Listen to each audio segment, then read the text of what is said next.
Amante Padre Celestial, en esta noche tu pueblo se haya reunido con la única intención de escuchar tu voz y comprender tu palabra. No podemos, Señor, entenderla por nuestra propia cuenta. Por eso en este momento rogamos que vengas a nosotros por medio del ministerio de tu Santo Espíritu, que abras nuestras mentes, que abras tu santo libro y que nos ayudes a aceptar con humildad el mensaje que tienes para nosotros. Te lo pedimos en el nombre y por los méritos preciosos de Cristo Jesús. Amén. Ezequiel el capítulo 33. Ezequiel el capítulo 33. Empezando en el versículo 1. Tiene un pasaje de mucha importancia. Dice lo siguiente, Ezequiel 33 y el versículo 1. Y fue a mí palabra de Jehová diciendo: Hijo del hombre, habla a los hijos de tu pueblo y diles: cuando trajere yo espada sobre la tierra, y el pueblo de la tierra tomare un hombre de sus términos, y se lo pusiere por atalaya, y él viere venir la espada sobre la tierra, y tocare la corneta, y avisare al pueblo, cualquiera que oyere el sonido de la corneta, y no se apercibiere, y viniendo la espada lo tomare, su sangre será sobre su cabeza. El sonido de la corneta oyó, y no se apercibió. Su sangre será sobre él, mas el que se apercibiere librará su vida. Ahora, básicamente lo que están diciendo los primeros 5 versículos es que si Dios llama a un mensajero para que proclame el mensaje de que viene la destrucción o viene la espada, y ese mensajero proclama el mensaje claro de Dios, y alguna persona oye el mensaje y rechaza el mensaje y no se prepara, dice que la sangre de esa persona que escuchó el mensaje y no lo aceptó será sobre su propia cabeza. Es decir, el atalaya, el mensajero, no será responsable de la muerte de esa persona, porque el atalaya o mensajero proclamó el mensaje, la persona oyó el mensaje, lo rechazó y por lo tanto es responsable del rechazo. Sigue diciendo en el versículo 6 lo siguiente: pero si el atalaya viere venir la espada y no tocare la corneta, y el pueblo no se apercibiere, y viniendo la espada tomare de él alguno, él por causa de su pecado fue tomado, mas demandaré su sangre de mano del atalaya. ¿Qué es lo que está diciendo estos versículos? Están diciendo que si Dios manda un mensaje de que viene la destrucción, y el atalaya o mensajero no dice nada, los impíos morirán con su pecado, pero la sangre de ellos será demandada ¿de quién? Será demandada del atalaya, que debería haber tocado la trompeta para anunciar la destrucción que venía. Ahora, yo quiero decirles que en esta noche vamos a hablar de un tema que para mí es muy difícil predicarlo, porque yo sé que hay mucha gente sincera aquí en esta noche que posiblemente este mensaje para ellos sea supremamente fuerte. Sin embargo, es un mensaje que necesita ser proclamado, porque viene la destrucción según la Biblia, viene la espada, y ustedes pueden leerlo en Apocalipsis 19, y el versículo 11 al 15 dice que Cristo vendrá sobre un caballo blanco y sale una espada aguda de su boca para herir con ella a las gentes. Y si yo me quedo callado por ser popular y por ganarme el cariño de todos, podría ser amigo de todos, pero Dios demandaría la sangre de ustedes de mis manos. Y por esa razón, a veces nosotros los pastores tenemos que proclamar mensajes que no son populares. Son mensajes que cortan nuestra propia alma y nos es difícil predicar los mensajes. Para mí es difícil predicar este mensaje, pero lo voy a predicar en esta noche con la certeza de que Dios desea que se escuche. Quiero invitarles a abrir sus Biblias conmigo a 1 de Timoteo, el capítulo 3. 1 de Timoteo, el capítulo 3. Hemos estado estudiando en cuanto al santuario. Y hay un versículo muy interesante en 1 de Timoteo 3:16, que fue nuestra lectura bíblica de esta noche. Y si ustedes estudian este texto con cuidado, descubrirán que los puntos que se mencionan en el versículo siguen el orden exacto del santuario. Ahora vamos a anotarlo. 1 de Timoteo, el capítulo 3 y el versículo 16. Y vamos a ver el orden del santuario en este versículo. Ustedes recuerdan que primero está el altar. El cordero se escogía antes en el campamento y se traía por la puerta oriental al altar. Luego venía el lavacro. Luego venía el candelabro y los panes y el altar. Y finalmente el arca donde se encontraba la ley, que representaba el juicio o la separación de los buenos de los malos. Y luego el festival de tabernáculos, donde se descansaba en el cielo. Ahora, en este versículo vamos a encontrar todos estos puntos en su orden exacto. En realidad, toda la Biblia se puede explicar desde la perspectiva del santuario, porque hemos notado en nuestro estudio de que el santuario explica todo el plan de salvación.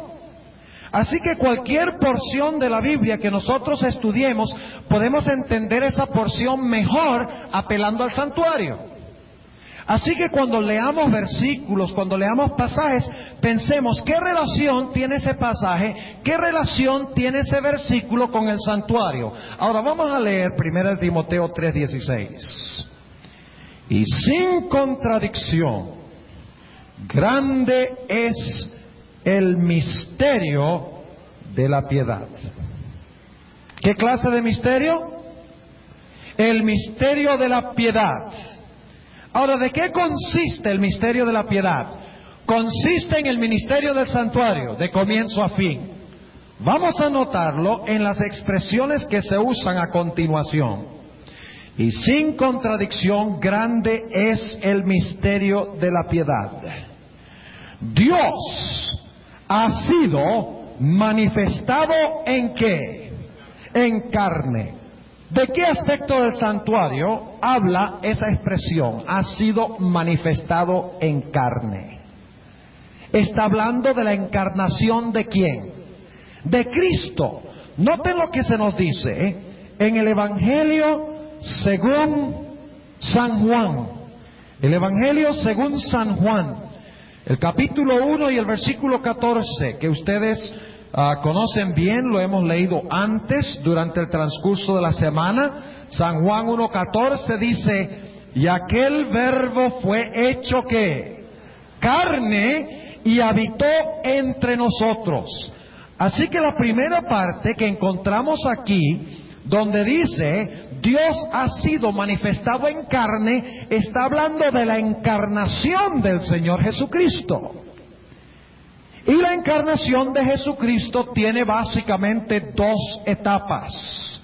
La primera etapa de la encarnación de Cristo tiene que ver con su selección antes de que muriera sobre el altar. Ustedes recuerdan que Él fue dedicado desde el momento que fue llevado al templo, cuando tenía 8 años. A veces nosotros enfatizamos tanto la muerte de Cristo que nos olvidamos que para que su muerte tuviera valor era necesario que tuviera una vida perfecta antes de que muriera. La encarnación de Cristo incluye, por lo tanto, la elección del Cordero, recuerdan que era 4 días antes del sacrificio, e incluye también la muerte del Cordero sobre el altar. Ahora sigamos leyendo. La primera etapa es Dios ha sido manifestado en carne. ¿Qué mueble del santuario tiene que ver eso? ¿Con qué mueble? Con la fiesta de dedicación y con qué más.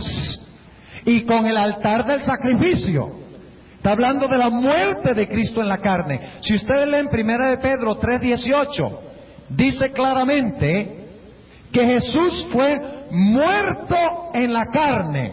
Esa es la expresión específica, fue muerto en la carne. Así que encontramos aquí, en primer lugar, el altar, donde era sacrificado el Cordero de Dios que quita el pecado del mundo. Ahora sigamos. Dios ha sido manifestado en carne. ¿Ha sido qué? Justificado ¿con qué? Con el Espíritu. Ahora, ¿qué hubiera sucedido si Jesús hubiera permanecido muerto? ¿Qué hubiera comprobado eso? De que su sacrificio no era ¿qué?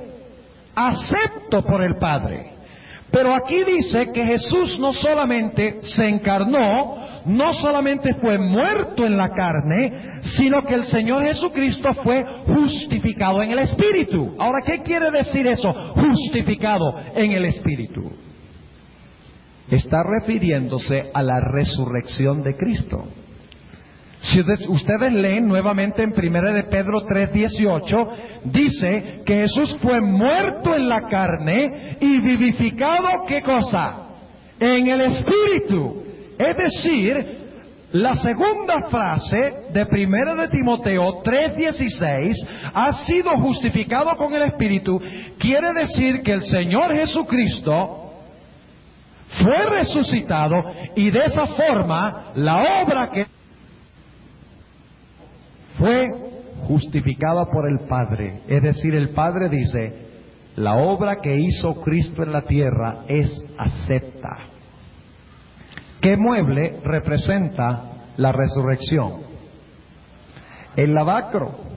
Empezamos con el altar y ahora fuimos ¿a dónde? Al lavacro. Ahora sigamos.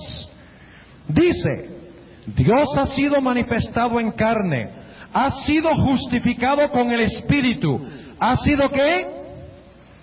Visto de los ángeles.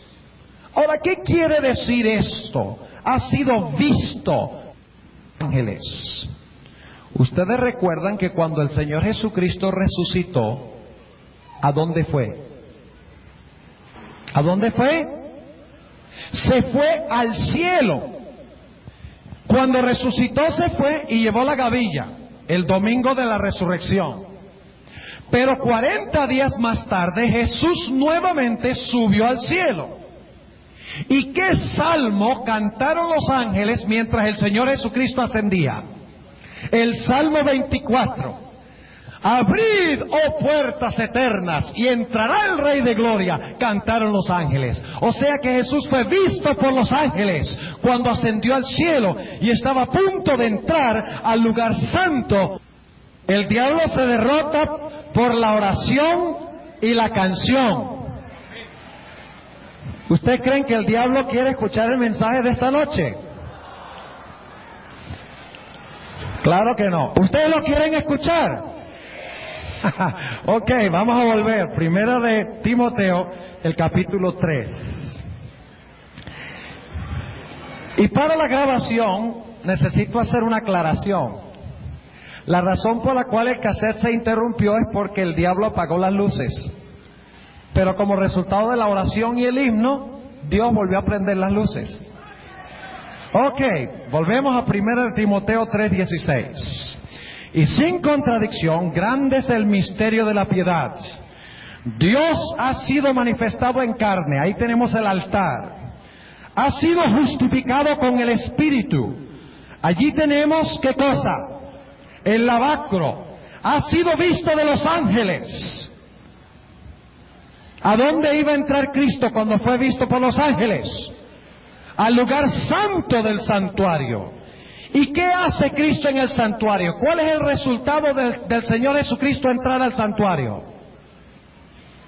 ¿Qué hace Jesús? Jesús alimenta a su iglesia ¿con qué? Con pan. ¿Qué representa el pan? Y le da a su pueblo ¿qué? Luz, la luz del candelabro, e intercede por su pueblo. Noten la siguiente frase. Dice, ha sido visto de los ángeles, ha sido ¿qué?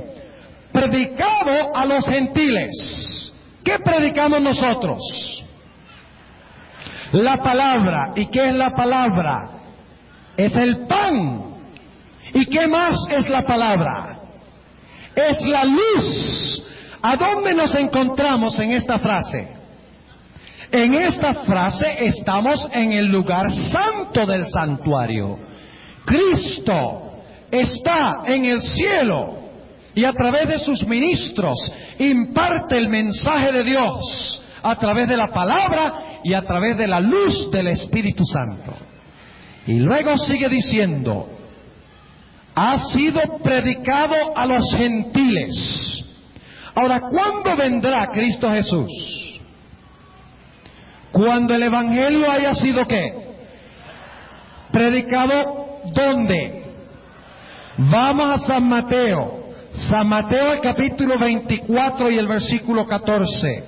San Mateo el capítulo 24 y el versículo 14. Dice Jesús, y será predicado este evangelio del reino, ¿en dónde? En todo el mundo, por testimonio a todos los gentiles, y entonces vendrá ¿qué? Vendrá el fin. Mis hermanos y mis hermanas, cuando el evangelio de Dios haya sido predicado en todo el mundo, y todo el mundo haya escuchado el mensaje, el mundo estará listo para la ¿qué? Para la cosecha, para separar a los buenos de los malos. Jesús lo ilustró de otra forma. El Señor Jesucristo habló de la red, ¿recuerdan?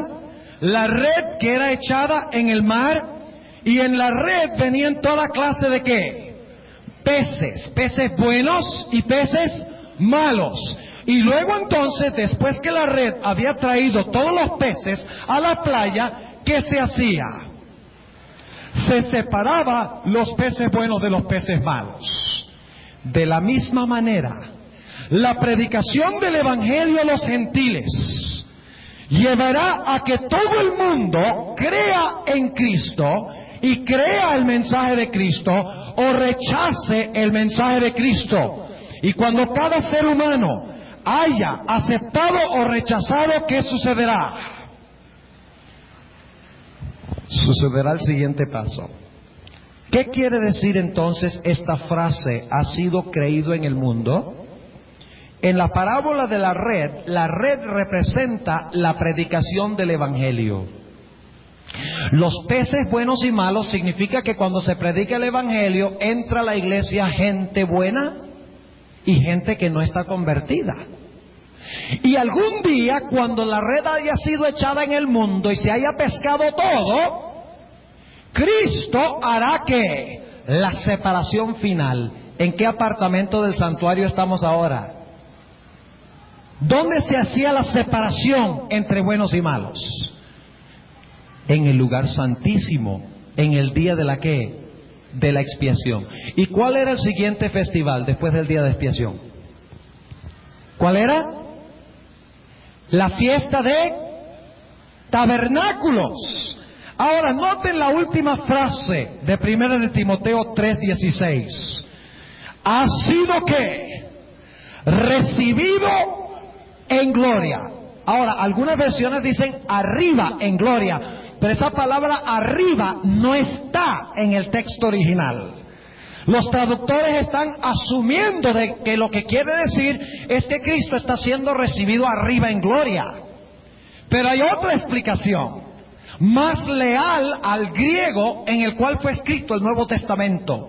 Dice literalmente, ha sido recibido en gloria. Ahora, no debemos asumir que eso significa que Cristo ha sido recibido en gloria en el cielo, porque la Biblia dice que Cristo volverá a la tierra como Mateo 25:31, volverá a la tierra ¿en qué? En gloria. ¿Y quiénes estarán esperando a Jesús para recibirle en gloria?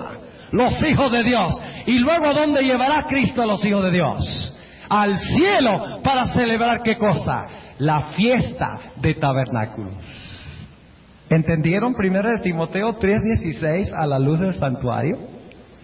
Nuevamente repito, sin contradicción, grande es el misterio de la piedad.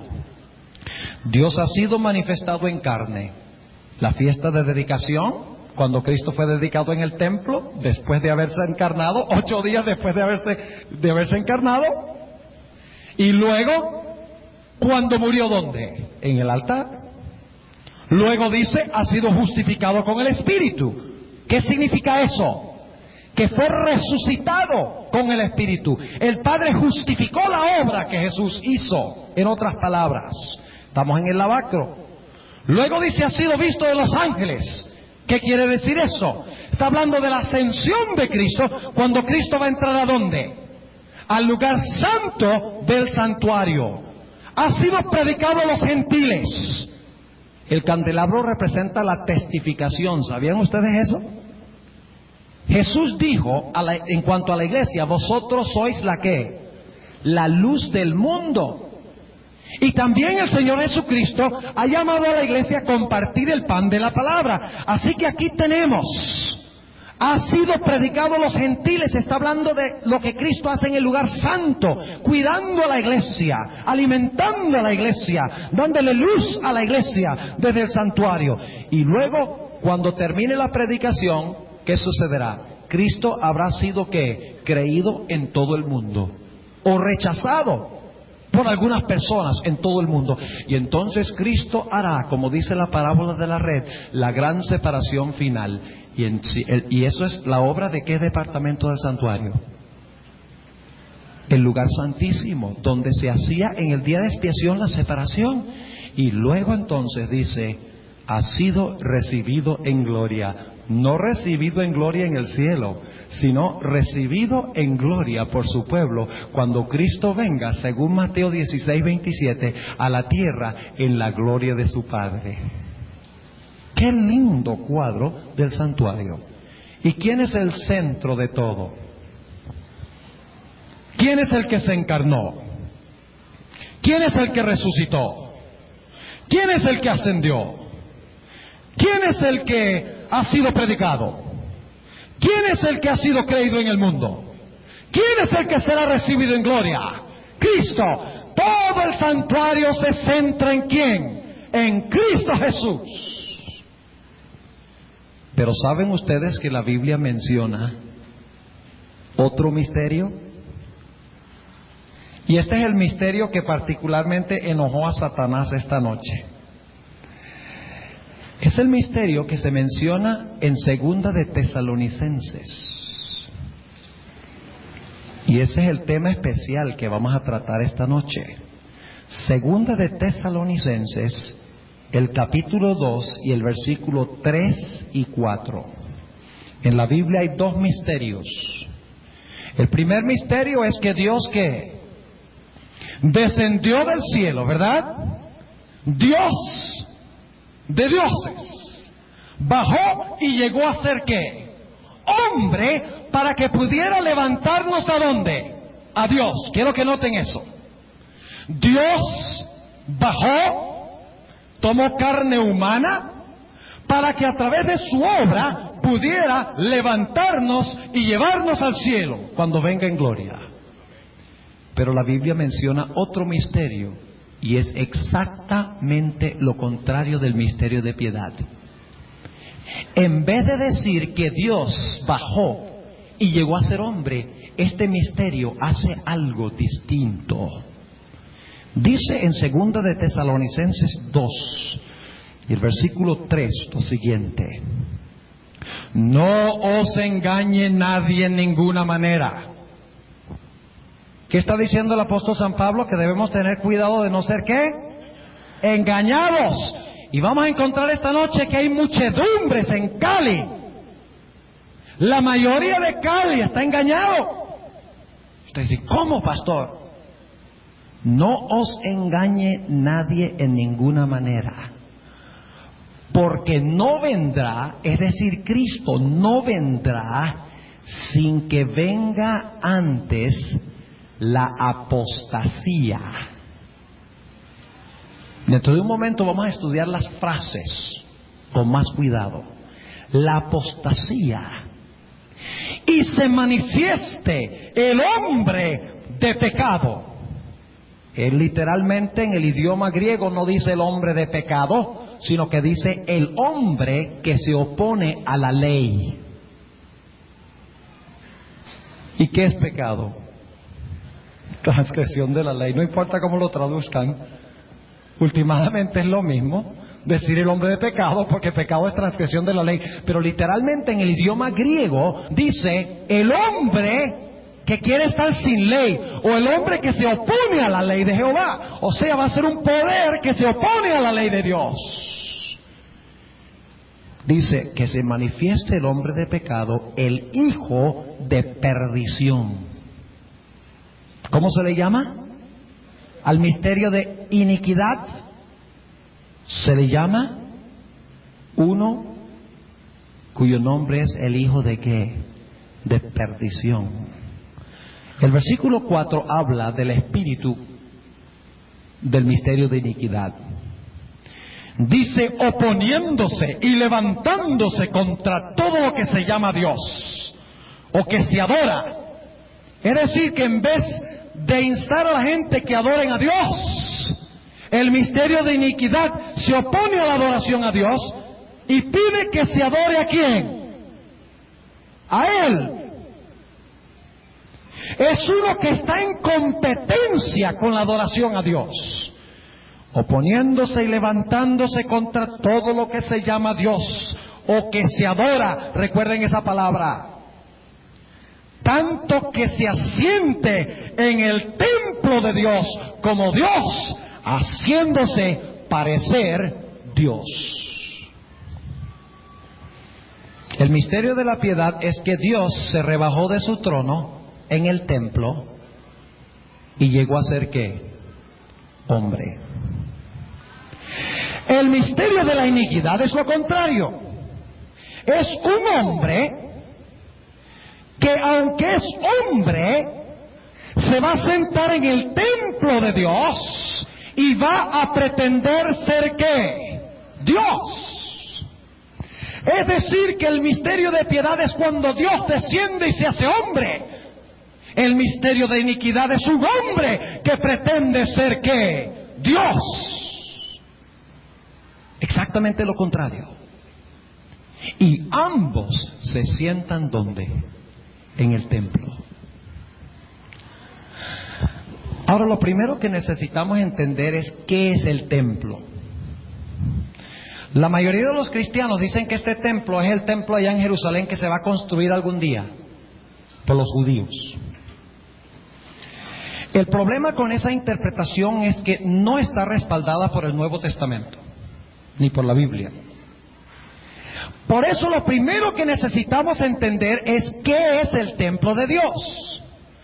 Porque si queremos saber dónde se va a levantar el anticristo o dónde se va a levantar el hombre de pecado, el hijo de perdición, necesitamos saber qué es el templo para saber a dónde se va a levantar. Así que vamos a notar lo que la Biblia dice en cuanto al templo.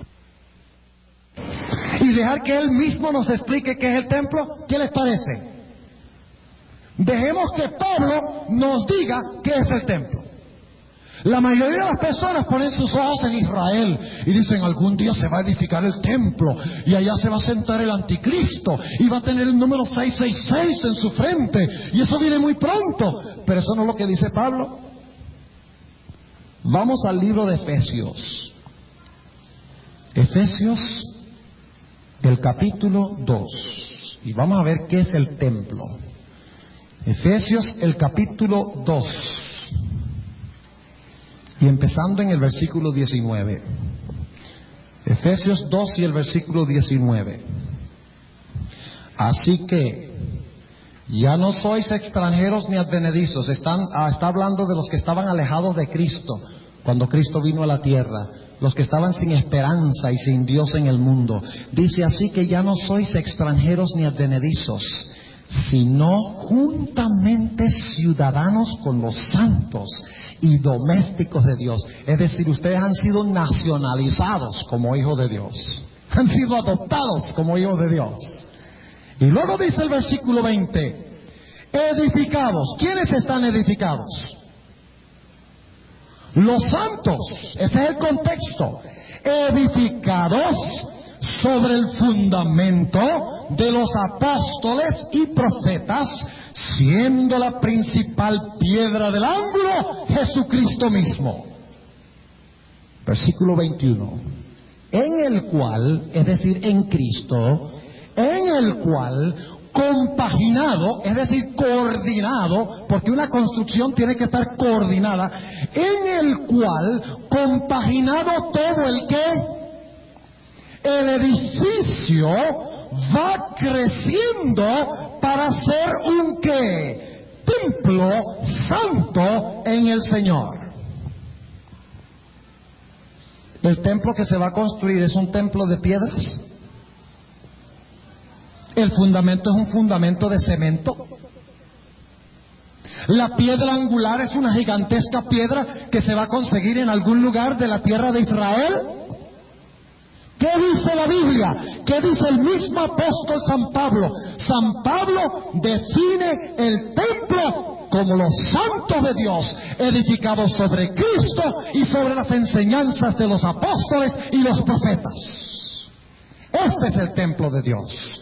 El templo de Dios es la iglesia. Ahora vamos a un par de textos más. Vamos a Primera de San Pedro y luego vamos a volver a San Pablo. Primera de San Pedro, el capítulo 2. Primera de San Pedro, el capítulo 2. Y vamos a empezar en el versículo 4. Estamos definiendo el templo. Al menos que sepamos qué es el templo y qué es otro nombre para el santuario. ¿Qué otro nombre se le da al santuario? El templo, ¿verdad? Se habla del templo de Salomón, el templo en el cielo. O sea que el templo es el mismo que santuario. Dice en Primera de Pedro 2 y el versículo 4, al cual, allegándoos, y está hablando de Jesús, que nosotros debemos llegarnos a Jesús, dice, al cual, allegándoos, piedra viva, reprobada cierto de los hombres, empero elegida de Dios, preciosa. Dice que debemos llegarnos a Cristo, quien es una piedra escogida, preciosa. Y luego dice en el versículo 5 lo siguiente, vosotros también, como piedras vivas. O sea que el templo se compone de piedras, de piedra. ¿Qué clase de piedras tiene el templo? Piedras que vivas. Dice, vosotros también como piedras vivas, sed edificados una casa como espiritual. ¿Y qué más? Y un sacerdocio santo para ofrecer, ¿qué cosa? Sacrificios espirituales. ¿Dónde servía el sacerdocio? ¿Dónde servía el sacerdocio? En el templo. ¿Dónde se ofrecían sacrificios? En el templo. Así que aquí está hablando de qué cosa? Del templo.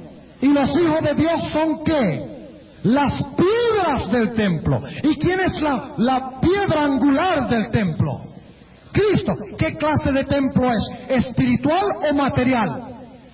Espiritual. Es la iglesia. Sigue diciendo, versículo 5, vosotros también como piedras vivas, sed edificados una casa espiritual y un sacerdocio santo para ofrecer sacrificios espirituales agradables a Dios por Jesucristo. Y luego dice en el versículo 9, mas vosotros sois linaje escogido, real sacerdocio, gente santa, pueblo adquirido, para que anunciéis las virtudes de aquel que os ha llamado de las tinieblas a su luz admirable. ¿El templo es espiritual o es material? ¿Qué es el templo? El templo es la iglesia. Vamos a 1 de Timoteo. ¿Y quién escribió 1 de Timoteo? ¿Quién? San Pablo. Y nosotros acabamos de leer el versículo 16 al comienzo de nuestro tema esta noche, ¿verdad? Pero ahora vamos a leer el versículo 15 para captar el contexto, para que ustedes se den cuenta que está hablando este versículo 16 de lo que se hacía en el templo. Dice en el versículo 15: y si no fuere tan presto, para que sepas cómo te conviene conversar en la casa de Dios. ¿Cuál es la casa de Dios? Cuando hablamos de la casa de Dios, ¿de qué estamos hablando? De la iglesia. En la casa de Dios, ¿qué es qué cosa? La iglesia del Dios vivo, columna y apoyo de la verdad. ¿Qué había en el templo? Columnas. Ahora quiero preguntarles entonces, ¿qué es el templo? Es la iglesia cristiana. Eso es lo que San Pablo dice. Eso es lo que San Pedro dice. Somos piedras vivas, real sacerdocio. Edificamos el templo. La piedra angular es Cristo. Los fundamentos son las enseñanzas de los apóstoles y profetas. Es un templo espiritual, es la iglesia. Lo cual significa, y ahora escuchen bien lo que voy a decir, no lo pierdan. Lo cual significa que el anticristo se va a levantar ¿dónde? Yo no les oigo. ¿Tan malo el sistema de sonido? El anticristo, el misterio de iniquidad, se va a levantar por es Saddam Hussein. El misterio de iniquidad. Son los árabes. ¿Qué dicen? ¿No? Los comunistas. Tampoco. A ver con quién más nos metemos.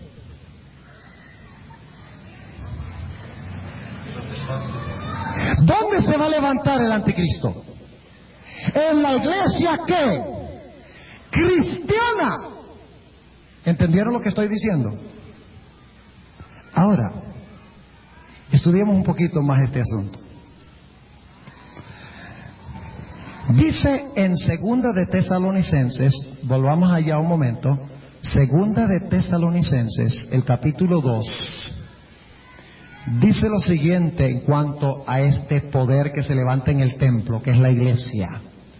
No se pongan a buscar al anticristo en Palestina, ni se pongan a buscarlo en ninguna otra parte. El anticristo se levanta dentro de la misma iglesia, y vamos a ver varias evidencias más a continuación. Dice que Cristo no vendrá sin que antes venga la ¿qué? La apostasía. Ahora yo quiero preguntarles, ¿qué es apostasía según la definición bíblica? ¿Qué es apostasía? Es una persona que una vez confesó ¿qué? La verdad de Dios, una persona que enseñó y creyó y practicó la verdad de Dios, y en determinado momento ¿qué hace?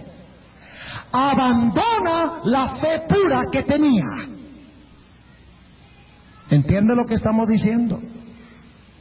La palabra apostenae en el griego se usa para hablar de un barco que está en un muelle y se le suelta la cadena que une al barco con el muelle, y el viento de repente empieza a llevarse al barco del puerto. Por eso el apóstol San Pablo dice que no seáis llevados de aquí para allá por todo ¿qué? Viento de doctrina. Apostasía significa que abandonamos la verdad de Dios, la verdad como se encuentra revelada en el santuario de Dios. Es abandonar la verdad y al mismo tiempo pretender que tenemos la verdad. Ahora dice, habla de la apostasía. Así que debemos buscar en la iglesia cristiana un poder que ha abandonado ¿qué? La verdad. ¿Y qué es verdad? Juan 17:17 dice: santifícalas con tu verdad, tu palabra es verdad. Es decir, que la apostasía va a ser un desvío de la palabra, un poder que se va a levantar dentro de la iglesia cristiana, que es un poder apóstata, porque se sienta en el templo, pero está en apostasía, ha abandonado la verdad de Dios. Dice que se llamará el hombre de ¿qué? El hombre de pecado, o el hombre que quiere estar. 7:25 hay una profecía muy interesante. Esa profecía dice, y vamos a leerlo a continuación, Daniel 7 y el versículo 25, hablando de este poder que se levanta en la iglesia cristiana, dice lo siguiente, Daniel 7:25, y hablará ¿qué? Palabras contra el Altísimo. Es lo mismo que tenemos en 2 Tesalonicenses 2, el poder que se levanta contra Dios. Sí, hablará palabras contra el Altísimo, y a los santos del Altísimo quebrantará, y pensará en mudar ¿qué cosa? Los tiempos y qué más, y la ley de Dios. O sea que es un poder que se va a levantar con la intención de hacer ¿qué cosa? De cambiar la ley de Jehová, y de esa forma oponerse a la ley de Jehová. Estamos viendo varias características, ¿verdad? Primero, se levanta ¿dónde? En la iglesia cristiana. Ahí se va a levantar el anticristo, y está aquí. Segundo, va a ser un poder que ha abandonado ¿qué? La verdad de Dios. En tercer lugar, es un poder que pretende haber cambiado ¿qué? La ley de Jehová. Pero hay otra característica. ¿Qué otro nombre se le da a este poder? El hijo de perdición. Ese nombre es interesante. ¿Pueden ustedes recordar quién fue denominado con ese nombre antes que San Pablo lo escribiera en 2 de Tesalonicenses 2? Vamos a San Juan, el capítulo 17 y el versículo 12. San Juan, el capítulo 17 y el versículo 12. Aquí está hablando Jesucristo. El nombre hijo de perdición se aplica a alguien que se asemejaba a lo que será este poder, y es este poder del misterio de iniquidad. Dice en San Juan 17 y el versículo 12, hablando Jesús: cuando estaba con ellos en el mundo, yo los guardaba en tu nombre. A los que me diste yo los guardé, y ninguno de ellos se perdió, sino ¿quién? El hijo de perdición, para que la escritura se cumpliese. ¿Quién era el hijo de perdición? Judas. Ahora analicemos brevemente el carácter de Judas. ¿Se opuso Judas abiertamente contra Jesús? ¿Abiertamente? ¿Era Judas uno del círculo especial de Cristo? ¿Sí o no? Sí. ¿Era íntimo con Cristo? ¿Saben ustedes dónde se sentó Judas en la última cena? Al lado izquierdo del Señor Jesucristo, comiendo pan en el mismo plato donde comía Cristo. Pretendía lealtad a Cristo. Los mismos discípulos no entendieron, sino hasta mucho después, cuando vieron a Judas que se había ahorcado. Dice la Biblia, la rama donde se había ahorcado se había quebrado, y él había caído al suelo, y se le había roto el estómago, y todas las entrañas estaban en el suelo. Hasta ese tiempo los discípulos no sabían qué clase de individuo era. Ellos creían que era leal a Jesús, era uno del círculo sagrado. Estaba tan cerca de Jesús que inclusive entregó a Jesús con un ¿qué? Con un beso.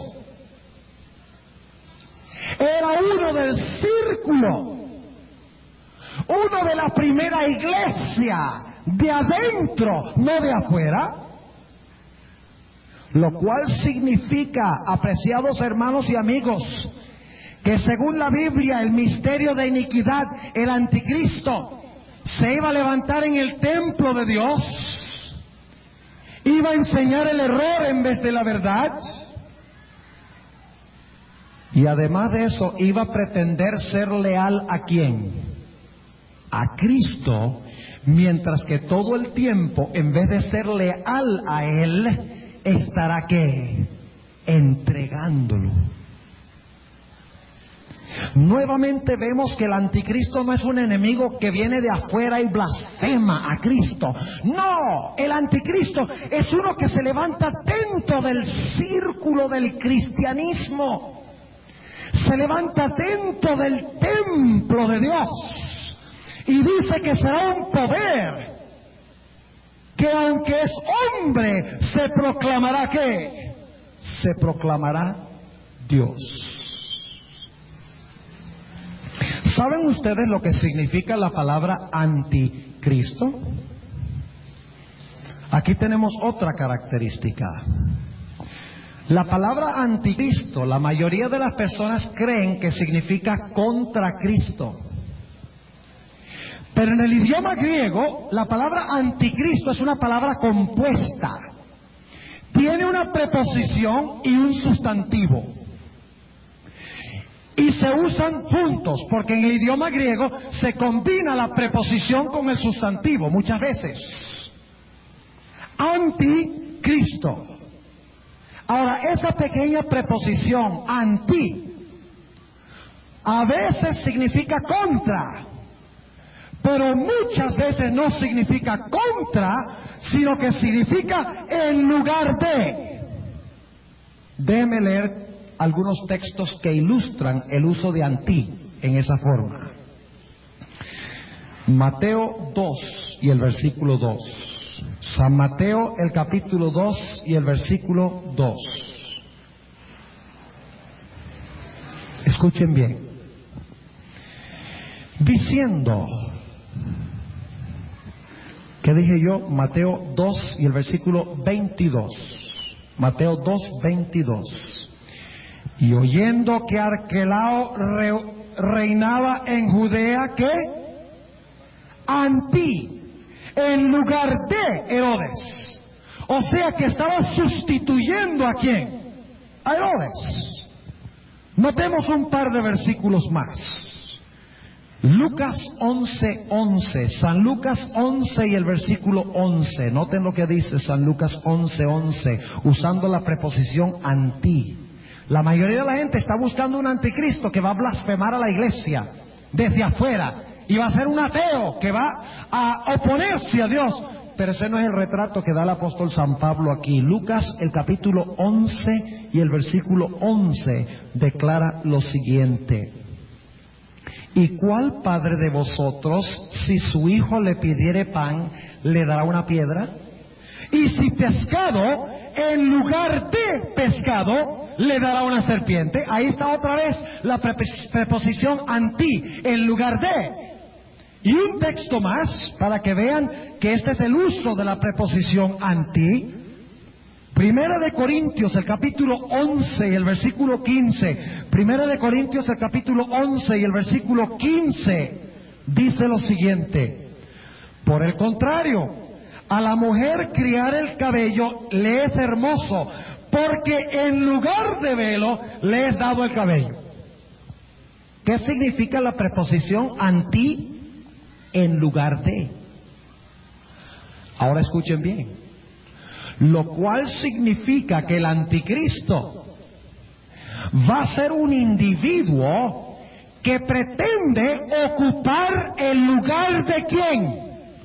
De Cristo. ¿Están ustedes empezando a captar un cuadro interesante del anticristo en la Escritura? Volvamos a 2 de Tesalonicenses, el capítulo 2, y vamos a resumir lo que hemos estudiado hasta ahora. Dice que el anticristo se va a levantar en apostasía. ¿Qué significa apostasía? Un abandono ¿de qué? De la verdad. Dice que se va a oponer ¿a qué cosa? A la ley de Dios.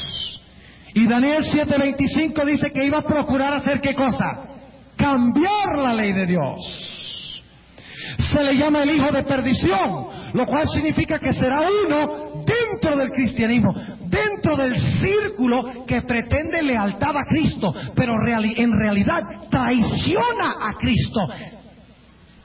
Y será el anticristo, que significa que pretenderá ocupar el lugar de Cristo. Por esa razón dice que se opone contra Dios y se sienta en el templo haciéndose parecer que Dios. ¿Cristo es Dios, sí o no? Este poder se iba a levantar pretendiendo ocupar la posición de Cristo en el templo de Dios en la tierra, es decir, en la iglesia.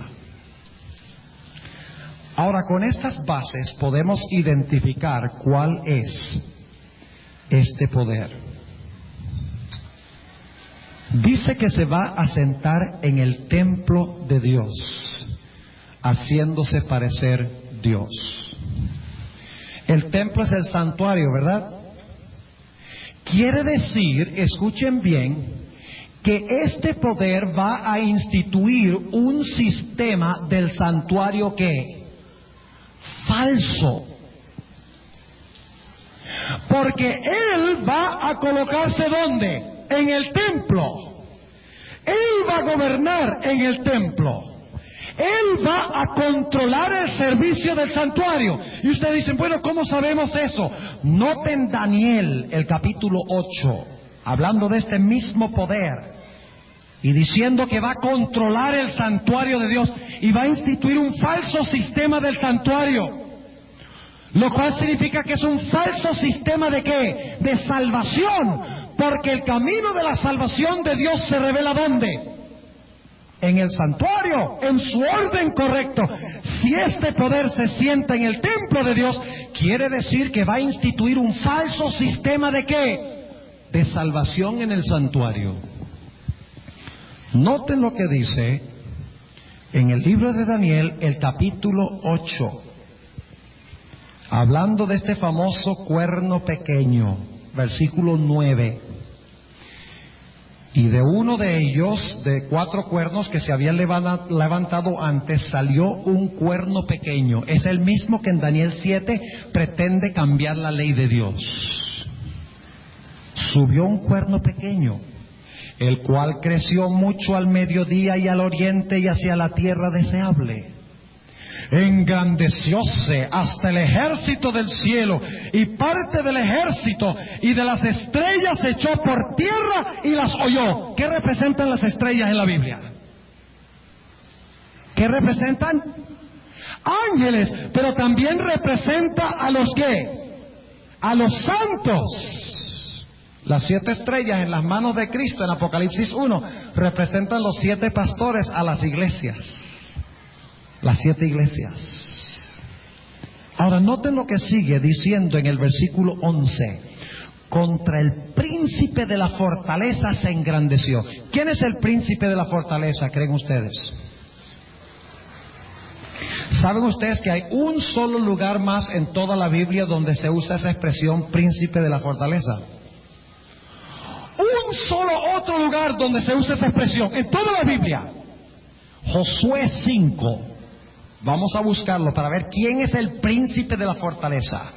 El príncipe de la fortaleza. Josué, el capítulo 5. Josué, el capítulo 5. Y vamos a leer algunos versículos que encontramos aquí. En el versículo 13. Josué 5:13. Y estando Josué cerca de Jericó, alzó sus ojos y vio un varón que estaba delante de él, el cual tenía una espada desnuda en su mano. Y Josué, yéndose hacia él, le dijo: ¿eres de los nuestros o de nuestros enemigos? Y él respondió, no, mas el príncipe del ejército. Es la idéntica expresión que encontramos en Daniel, el capítulo 8, idéntica. Aquí se traduce príncipe del ejército, allá príncipe de la fortaleza, pero la expresión griega es exactamente idéntica. Se identifica como el príncipe del ejército de Jehová. Ahora he venido. ¿Y qué hizo Josué? Entonces Josué, postrándose sobre su rostro en tierra, ¿qué hizo? Le adoró. ¿Ustedes creen que este era nada más un hombre que se le apareció? ¿Quién era? ¿Quién es el solo que debemos adorar? A Dios. Y luego dice, noten, y díjole, ¿qué dice mi señor a su siervo? Y el príncipe del ejército de Jehová respondió a Josué, quita tus zapatos de tus pies, porque el lugar donde estás es santo. Y Josué lo hizo así. Lo mismo que pasó en la zarza ardiente cuando Jehová se le apareció a Moisés. ¿Quién era este? ¿Quién es el príncipe de la fortaleza? Es Cristo Jesús. Volvamos a Daniel el capítulo 8. Daniel el capítulo 8. Y vamos a ver qué hace este cuerdo pequeño. Daniel el capítulo 8.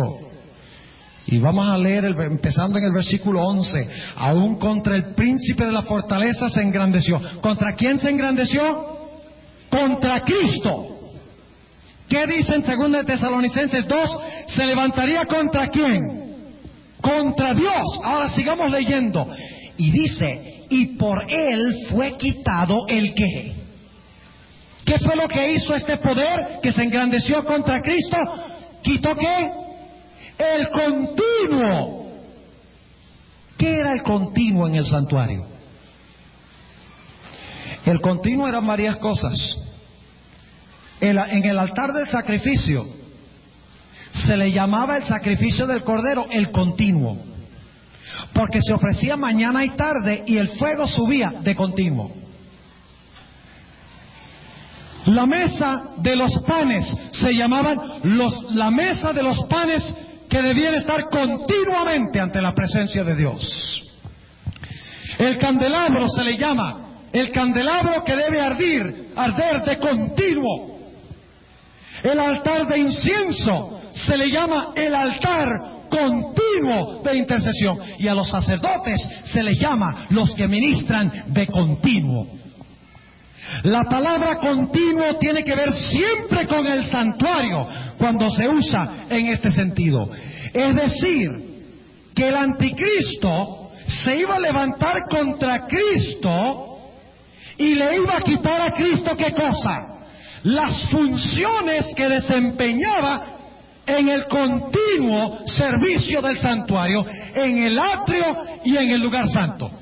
Le iba a quitar la función a Cristo que Cristo desempeña en el atrio y en el lugar santo. Y la Biblia dice que inclusive iba a meter el brazo y tratar de cambiar la ley de Dios que se encontraba ¿dónde?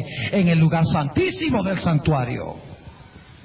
Sigue diciendo en el versículo 11, y aún contra el príncipe de la fortaleza se engrandeció y por él fue quitado el continuo. Y el lugar de su santuario fue echado por tierra. ¿Cuál es el lugar del santuario donde está Jesús ahora? ¿Dónde está el santuario donde ministra Jesús ahora?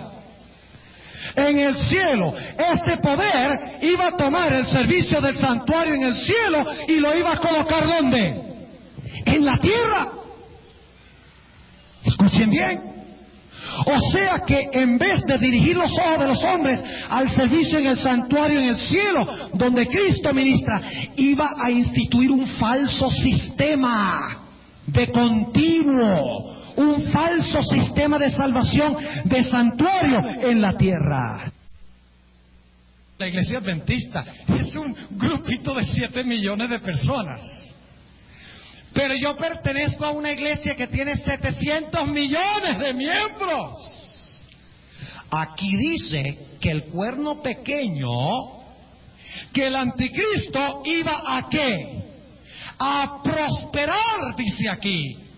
Así que no crean que no iba a prosperar. El diablo, permitido por Dios, puede traer ¿qué? Puede traer prosperidad para que la gente crea que ese movimiento es el movimiento que verdadero de Dios. Ahora, yo no sé si ustedes están entendiendo lo que estoy diciendo, pero lo que estamos diciendo en esta noche, apreciados hermanos y visitas, es lo siguiente: que el anticristo o el misterio de iniquidad es un poder en la tierra que iba a establecer un falso sistema de santuario aquí en la tierra. Lo acabamos de leer. De esa manera, quitándole a Jesús en el cielo sus funciones como sumo sacerdote celestial. Es decir, que iba a tomar todo lo del santuario en la tierra y lo iba a colocar ¿dónde? En la tierra, para que la gente, mirando este falso plan de salvación en la tierra, pensaran que se están salvando, pero al no mirar a Cristo en el santuario celestial, en vez de salvarse, ¿se iban a qué? Se iban a perder.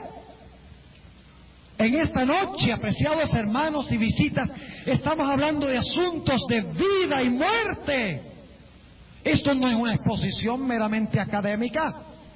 Estamos hablando de un asunto que tiene que ver con salvación o perdición. El que siga al hijo de perdición, ¿qué pasará con ese? Se perderá. Por eso es importante que sepamos cuál es este poder que ha colocado un falso santuario en la tierra, un falso sistema de santuario en la tierra, engañando a los hombres a que piensen de que ese es el modo de salvarse, cuando en realidad el método de salvación está en el cielo. Es decir, el anticristo coloca un falso sistema de salvación en la tierra y proclama que ese sistema es de Dios. Hablemos del santuario ahora. Y ahora voy a hablar claro. Y yo sé que aquí hay visitas que pertenecen a diferentes iglesias. Pero este tema en esta noche lo estamos estudiando de la Biblia. Y hay que dejar que la Biblia hable. Y yo les digo que no quiero ofender a nadie, pero a veces la Biblia es como una espada de dos filos, y si ustedes lo atraviesan, una espada de dos filos duele. Pero es preferible un poquito de dolor ahora que mucho dolor después. Porque la Biblia dice, y escuchen bien lo que estoy diciendo, la palabra de Dios dice que nosotros debemos permitir que la palabra de Dios haga la cirugía en nuestro corazón ahora, que corte el pecado ahora. Si no, esa misma espada de dos filos saldrá de la boca de Cristo y en vez de sacar el pecado, nos destruirá con el pecado. Por esa razón es que debemos escuchar lo que Dios dice en esta noche. Estamos exponiendo de la Biblia. Debemos buscar un sistema en el cristianismo que pretende lealtad a Cristo, pero al mismo tiempo procura ocupar el lugar de Cristo y establece un sistema de salvación contrario a la verdad de Dios, como se encuentra en la palabra. Ahora, ¿cuál es ese sistema? No se lo voy a decir todavía. Les voy a dar las características y al final ustedes me van a decir quién es. En primer lugar, lo que tiene el templo son fundamentos. Vamos a pasar por las partes del templo rápidamente ahora. El edificio del templo necesita ¿qué cosa? Fundamentos. Ahora, según leímos en Efesios 2:20, ¿quiénes son los fundamentos de la iglesia? ¿Quiénes? Fundamentados sobre los apóstoles y ¿qué? Y profetas. ¿Qué quiere decir esa expresión? Fundamentados sobre los apóstoles y los profetas. Los profetas son ¿de cuándo? Del Antiguo Testamento. ¿Y quiénes son los apóstoles? El Nuevo Testamento. Es decir, que la verdadera iglesia se fundamenta, escuchen bien, sobre las enseñanzas ¿de qué? De la Biblia, del Antiguo y el Nuevo Testamento. ¿De acuerdo? ¿Cuántos están de acuerdo con lo que estoy diciendo? ¿Creen ustedes que una iglesia puede enseñar contrario a la Biblia y decir, esta iglesia es apostólica? ¿Cómo puede una iglesia decir que es apostólica si no enseña y practica lo que practicaron y enseñaron los apóstoles? O lo que enseñaron los profetas en el Antiguo Testamento. El templo de Dios se fundamenta ¿sobre qué? Sobre los apóstoles y profetas, las enseñanzas del Antiguo y el Nuevo Testamento. Pero como el anticristo coloca un falso sistema de salvación, en vez de fundamentar la iglesia sobre los apóstoles y los profetas, fundamenta la iglesia sobre ¿quiénes? En vez de fundamentarlo sobre la Biblia, fundamenta el templo sobre ¿qué? La tradición. Que es como ¿qué? Como la arena. ¿Recuerdan la parábola de Jesús de la arena y la casa que fue edificada en la piedra? ¿Y qué pasó cuando vino la tormenta con la casa que estaba edificada sobre la arena? Se desplomó. Ahora sigamos.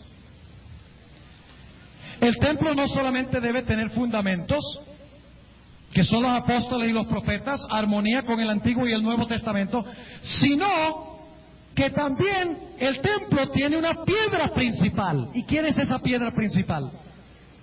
Cristo. Note lo que dice nuevamente Efesios 2 y el versículo 20. Efesios el capítulo 2 y el versículo 20. ¿Quién es la piedra angular de la iglesia? Efesios el capítulo 2 y el versículo 20 dice: edificado sobre el fundamento de los apóstoles y profetas, siendo la principal piedra del ángulo Jesucristo mismo. ¿Quién es la principal piedra del ángulo del templo? Cristo. Pero el falso sistema del santuario debe proponer otra piedra principal del ángulo. Un hombre que en la tierra pretende ser Dios. Están empezando a captar un cuadro interesante. ¿Ustedes recuerdan que una vez el Señor Jesucristo le dijo: tú eres Pedro, y sobre esta roca edificaré mi iglesia? ¿Saben ustedes que la falsa iglesia dice que la roca era Pedro y sus sucesores? Hay un solo problema con eso, y es que la Biblia dice que la piedra principal del ángulo del templo no es Pedro, sino Cristo.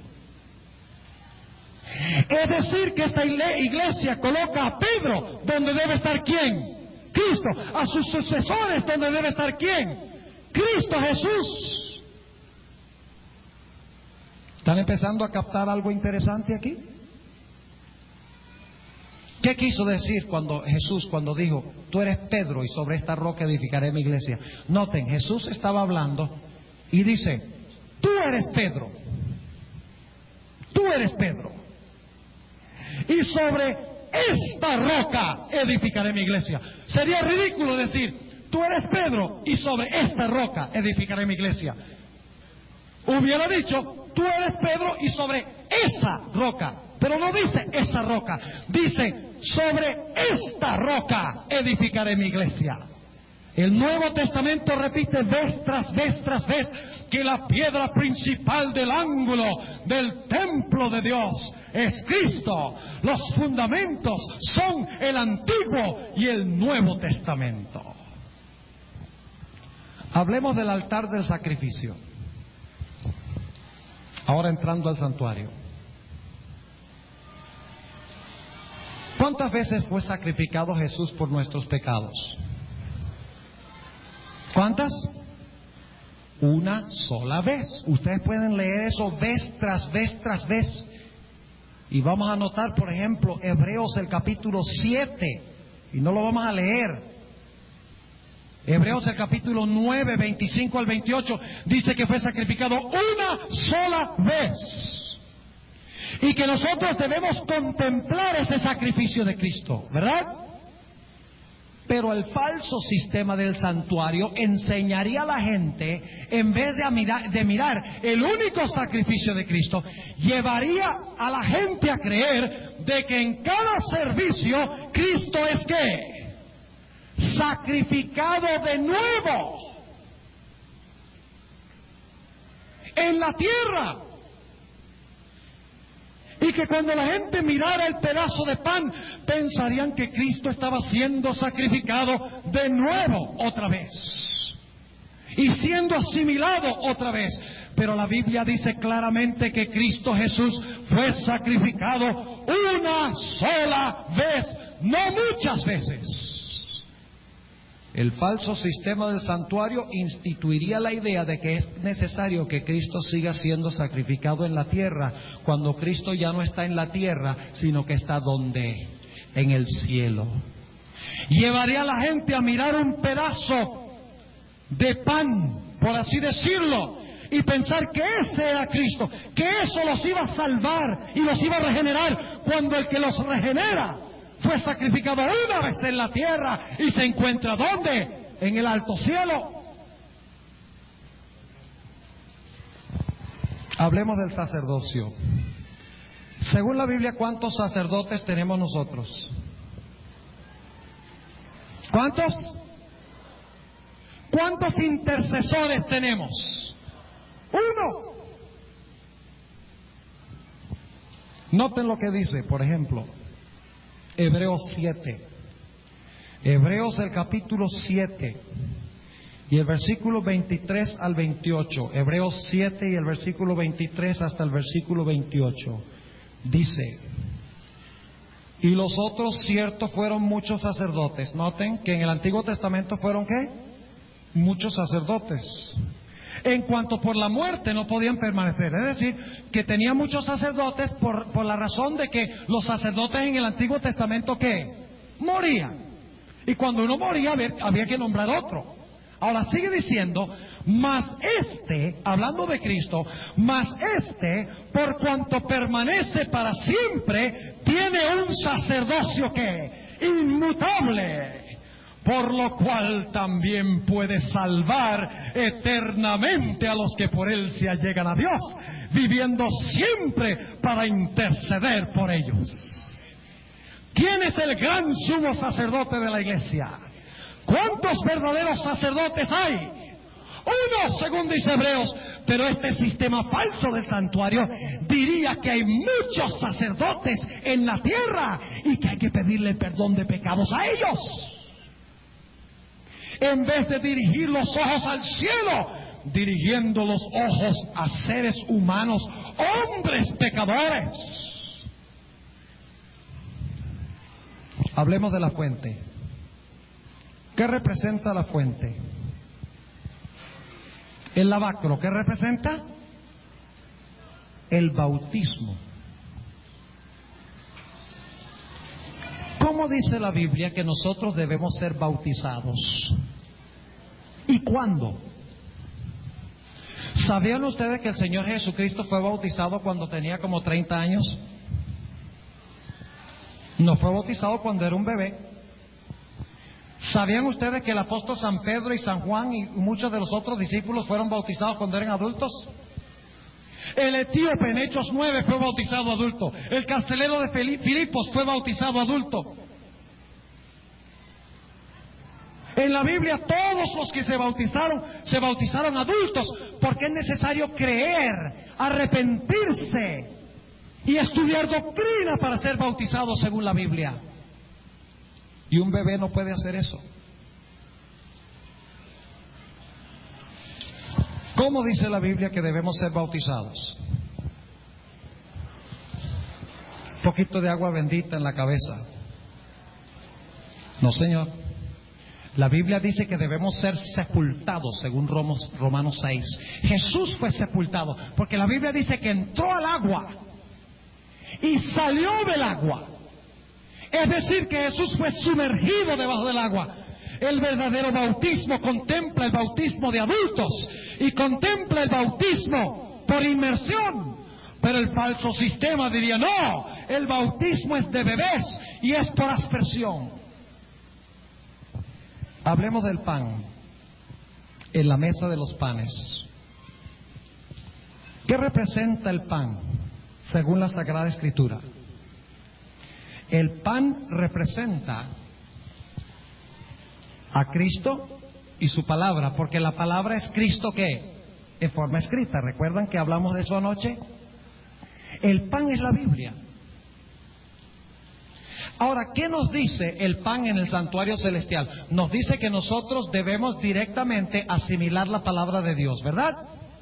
Que por nosotros mismos debemos comer la palabra de Dios.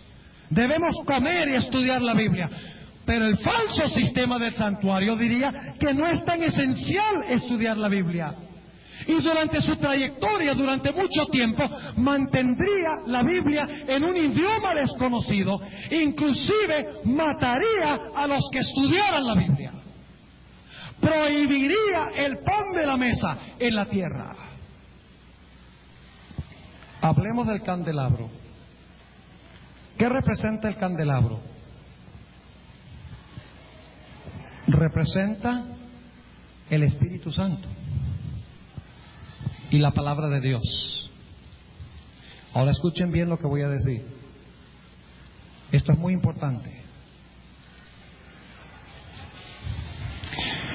Cuando Cristo se fue físicamente al cielo, ¿a quién mandó espiritualmente a representarlo en la tierra? Al Espíritu Santo. No dijo Jesús, yo me voy, pero les mandaré otro consolador que es invisible. O sea que el líder visible de la iglesia, ¿dónde está? A ver, el líder visible de la iglesia, ¿dónde está? ¿Y el líder invisible? En la tierra. Pero este sistema diría lo contrario. Diría que el líder visible de la tierra está ¿dónde? En la tierra, mientras que el líder invisible está ¿dónde?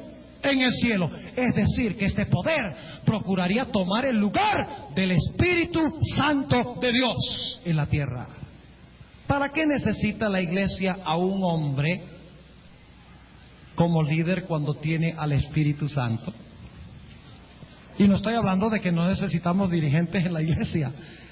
Lo que estoy diciendo es que no necesitamos a alguien que pretenda ser Dios y ocupar el lugar del Espíritu Santo. Así que el candelabro, ¿qué pasó durante la Edad Media, según estudiamos anoche, con la luz del candelabro? ¿Qué sucedió? La luz de la palabra fue oscurecida, vino el oscurantismo y no llovió. Es decir, que había ausencia de ¿qué cosa? Del Espíritu Santo de Dios. Ahora vayamos al altar de incienso. ¿Qué hacía el sacerdote en el altar de incienso? La gente oraba y el sacerdote mezclaba la oración con el incienso. Y el humo iba ante la presencia de Dios. De esa manera Dios escuchaba las oraciones del pueblo. ¿Quién es el sacerdote según la Biblia? El único sacerdote, Cristo. ¿A quién debemos nosotros confesarle nuestros pecados según la Sagrada Escritura? Debemos confesarlos a Cristo, quien sirve en el altar de oro de incienso y mezcla nuestras oraciones con sus propios méritos de su sangre. Pero el falso sistema diría no hay que confesarle los pecados a Cristo, quien está en el altar en el cielo. Hay que confesarle los pecados a los sacerdotes que se encuentran ¿dónde? En la tierra. Y un hombre no puede ¿qué? Perdonar pecados. No puede decir, ego te absolvo. Es decir, te absuelvo de tu pecado. Hablemos de las piedras. ¿Qué representan las piedras del tabernáculo, del templo?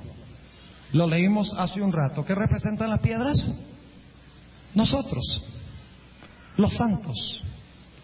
¿Qué hizo este falso sistema durante la Edad Media con las piedras? Las persiguió y las derribó del templo, del santuario. En vez de edificar el santuario, derribó las piedras y las persiguió y las pisoteó. Hablemos del arca. ¿Qué representaba el arca de Dios? ¿Su qué? Su trono.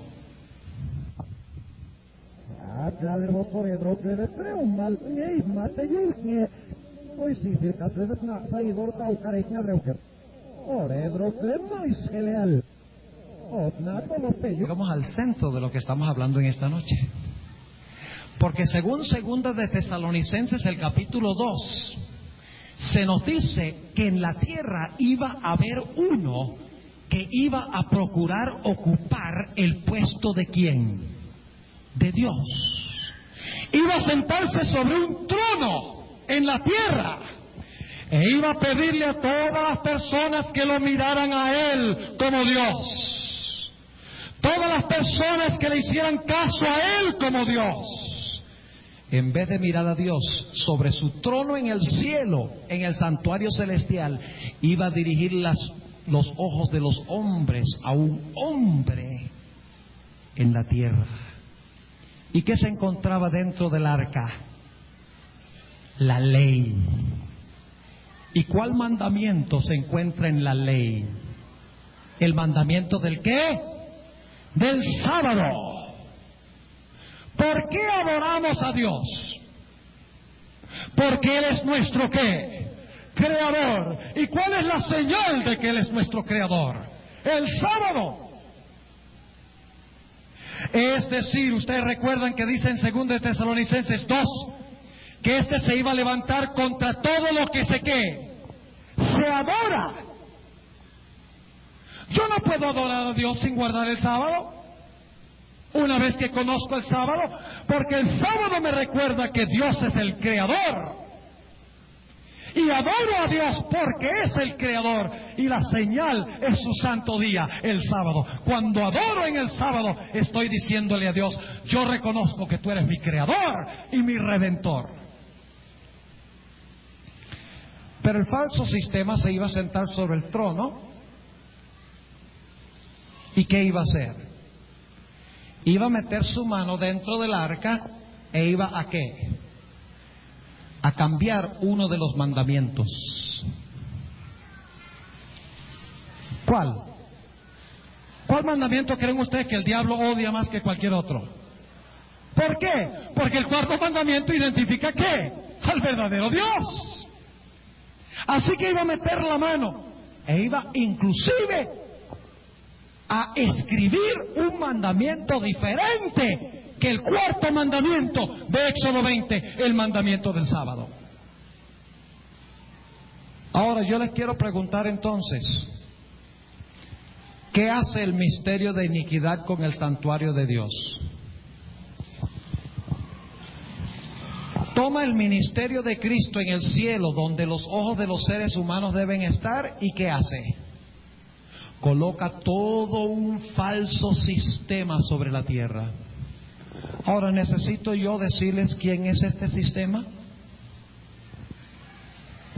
¿Ustedes saben quién es? Y ustedes dirán: ay, pastor, pero es que mi familia han sido católicos por años y generaciones. ¿Cómo puedo romper la tradición? Ciertamente Dios me salva si yo confieso la misma religión de mis padres. Pues déjeme decirle, mi querido amigo, lo siguiente: que solo hay salvación en uno, el que está en el santuario celestial. Y el que depende de un sistema terrenal no se salvará, porque el hombre no puede salvar. No hay otro nombre dado a los hombres debajo del cielo en el cual podamos ser ¿qué? Salvos. Mis apreciados amigos y hermanos, estamos hablando aquí de algo que tiene que ver con vida y muerte. El diablo ha colocado un sistema en este mundo. Y ese sistema enseña que debemos depender de sacerdotes humanos, que debemos practicar un falso bautismo, que debemos sacrificar a Cristo vez tras vez en el sacrificio de la misa, que ya no es tan necesario leer la Biblia, que en lugar de Cristo en el trono, Dios está en la tierra, en la persona del Vicarius Filii Dei. Y estoy hablando claro, ¿saben por qué? Porque yo los amo. Y ustedes dirán: pero pastor, ¿cómo puede usted predicar un mensaje tan duro si usted nos ama? Pues si ustedes creen que este mensaje es duro, ustedes deben leer el mensaje del tercer ángel, donde Dios dice que el que se quede en Babilonia, que es este falso sistema del santuario, el que se quede en Babilonia, dice él que beberá del vino de la ira de Dios sin mezcla de misericordia, y será consumido por fuego y azufre. Yo no quiero que ninguno de ustedes sea consumido por fuego y azufre. No quiero que ninguno de ustedes sufra la ira de Dios dependiendo de un falso sistema, cuando debemos tener nuestros ojos fijos en el autor y en el consumador de nuestra fe, Cristo Jesús. Hay salvación en Jesús, no hay salvación en el hombre. El santuario es Cristo. Un falso sistema no puede salvar. Quiero concluir en esta noche leyendo un pasaje de Apocalipsis 18. Apocalipsis, el capítulo 18, dice lo siguiente. Es el mensaje del cuarto ángel. Y este mensaje está haciendo un llamado. Este mensajero está haciendo un llamado. Este mensajero es Cristo, dicho sea de paso. Dice lo siguiente: y después de estas cosas vi otro ángel descender del cielo, teniendo grande potencia, y la tierra fue alumbrada de su gloria. ¿Y qué dice este ángel? Y clamó con fortaleza en alta voz, diciendo: caída es la grande Babilonia, y es hecha habitación de demonios, y guarida de todo espíritu inmundo, y albergue de todas aves sucias y aborrecibles. ¿Suena eso como una organización a donde les gustaría estar a ustedes? Yo no sé de ustedes, pero a mí me da terror pertenecer a una organización que se describe con eso. Y ustedes saben que en la 2 Tesalonicenses 2 dice prácticamente lo mismo, porque declara que este anticristo inclusive va a hacer prodigios y va a hacer señales, y sus señales serán según operación de Satanás. O sea que este falso sistema del santuario está bajo el liderazgo de Satanás, y hará inclusive milagros para engañar a los seres humanos. Y aquí dice lo mismo: Babilonia está llena de demonios, y es la guarida de todo espíritu inmundo, y albergue de todas aves sucias y aborrecibles, porque ha dado a todas las gentes del vino del furor de su fornicación. Y los reyes de la tierra han fornicado con ella. Es decir, que este poder se mete en la política, según dice esto. Y los mercaderes de la tierra se han enriquecido de la potencia de sus deleites. Es decir, que controla el comercio de la tierra. Y ahora, ¿qué mensaje da Dios a los que están en Babilonia? Dios debe tener pueblo en Babilonia. ¿Saben ustedes? En esta noche Dios les llama. Si ustedes están en Babilonia, donde está este falso sistema del santuario, aquí está el llamado de Dios para ustedes. Y oí otra voz del cielo que decía: salid de ella, pueblo mío, porque no seáis participantes de sus pecados, y que no recibáis de sus plagas, porque sus pecados han llegado hasta el cielo, y Dios se ha acordado de sus maldades. Preciados hermanos y amigos, solo hay un Salvador, Jesús. Y Jesús te llama en esta noche para que tú abandones toda dependencia sobre el ser humano y dependas solo de Jesús en el santuario. Que sigas a Cristo en su ministerio celestial y quite tus ojos del hombre. Yo quiero preguntar en esta noche a las visitas que nos acompañan: ¿cuántos de ustedes quieren decirle al Señor Jesucristo en esta noche: te doy gracias de que tú has presentado claramente en tu palabra la identidad del anticristo, y yo quiero escapar de ese poder y quiero depender solo de Jesús? ¿Quieren levantar la mano?